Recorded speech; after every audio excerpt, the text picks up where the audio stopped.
Hey guys, welcome back to a new video, and today I have remastered the 6x6 single cylinder. I gave it a better flywheel, as seen right here.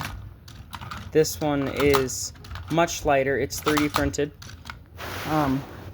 quite thin, but it rose the RPM from about 600 to about 1700, so here.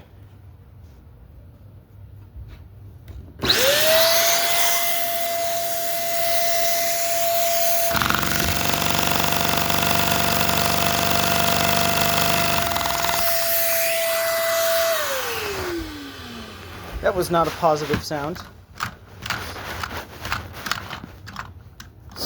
Uno momento. I figured it out. This isn't attached to the main piston anymore.